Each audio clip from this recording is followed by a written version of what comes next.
Episode 525, Respect Your Elders. After Alex left the reception, he stayed up most of the night practicing his techniques under the moonlight. When he woke up the next morning, his face was covered in a film of sweat, showing that he had even practiced in his sleep. He took a warm bath, wrapped himself in a towel, and then sat on the sofa. As he dried off, his phone rang. He picked up the phone and listened to the call with a frown. Then he got dressed and headed over to the Baltimore Martial Arts Association headquarters. Russell had called to say that Kenneth Petrie, the arbitrator of the American Martial Arts Association, had led an army of disciples to the Baltimore Martial Arts Association. He had beaten up Will, who had been standing guard. After that, he had commanded his disciples to block the exits, and he had taken control of the building. A trace of anger flashed in Alex's eyes.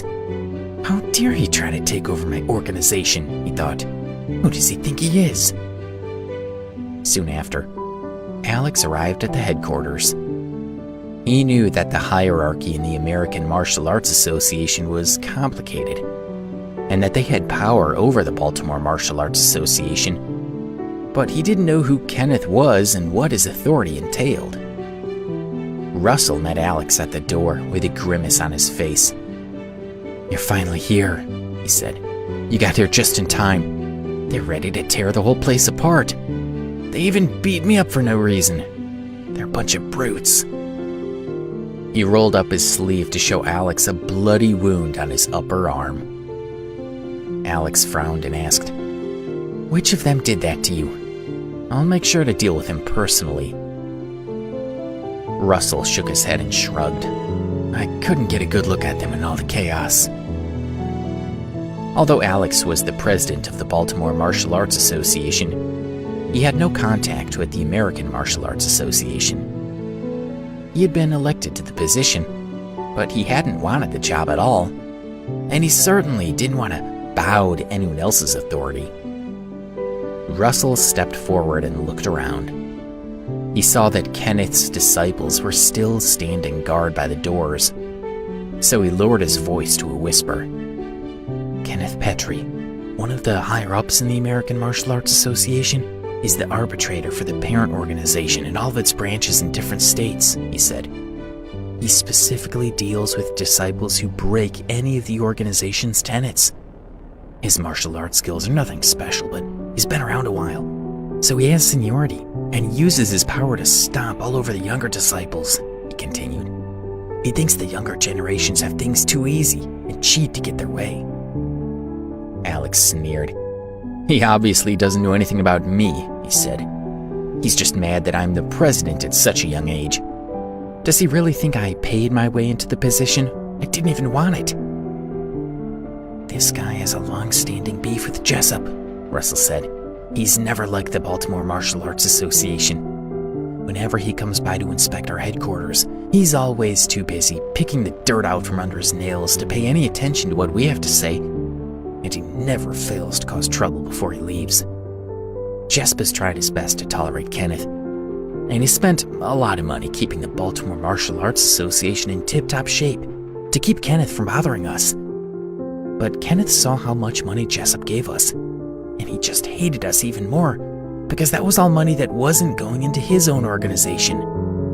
The former president of the Baltimore Martial Arts Association went to Florida to help out some retired martial artists, and Kenneth pushed his son, Todd Petrie, to take over.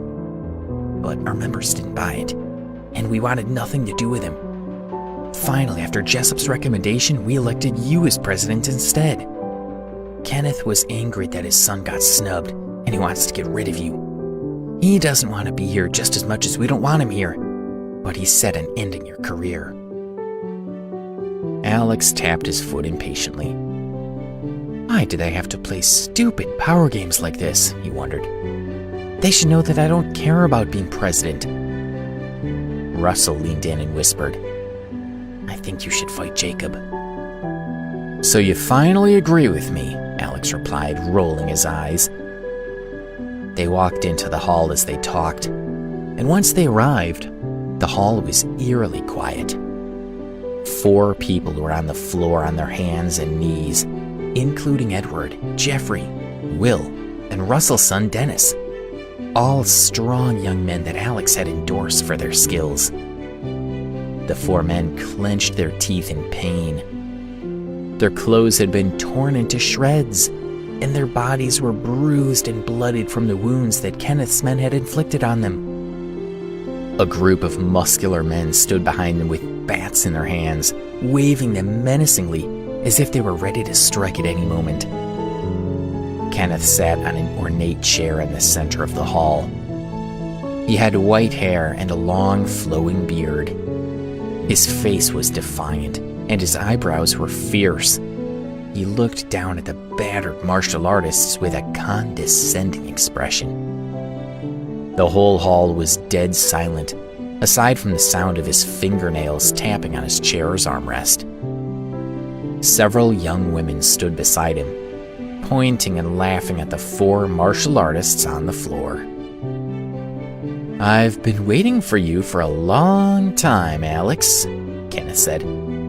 "Why don't you join your friends over there?" He gestured at the men on the floor. Alex frowned.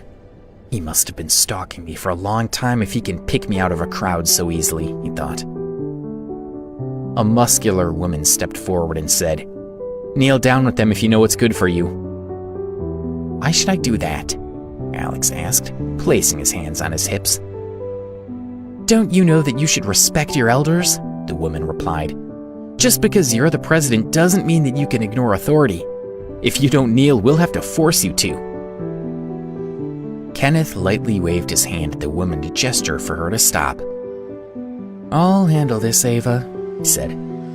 "I'm the American Martial Arts Association arbitrator, after all. It's my job to settle these things." Alex narrowed his eyes. "Since you're the arbitrator, tell me what rule I broke that I need to be punished for," he said. Edward looked up at Alex and saw the fearsome anger on his face. He didn't dare to speak when Alex was in such a state. "You're wasting my time, kid," Kenneth said with a loud yawn. "How do you not know what rules you've broken? Don't play dumb with me, or your punishment will be even harsher." "I don't understand," Alex said, then he shrugged. "Please, clear things up for me." "You're a fool if you accept Jacob's challenge," Ava said, butting into the conversation. "Do you think this only affects you? You're the president of the Baltimore Martial Arts Association. If you lose to Jacob, your organization's reputation will be ruined forever, and in turn our organization will suffer too. We'll be the laughingstock of all the martial arts circles worldwide for letting the foolish and cocky president of one of our chapters get himself killed by a legendary master. We can't let that happen."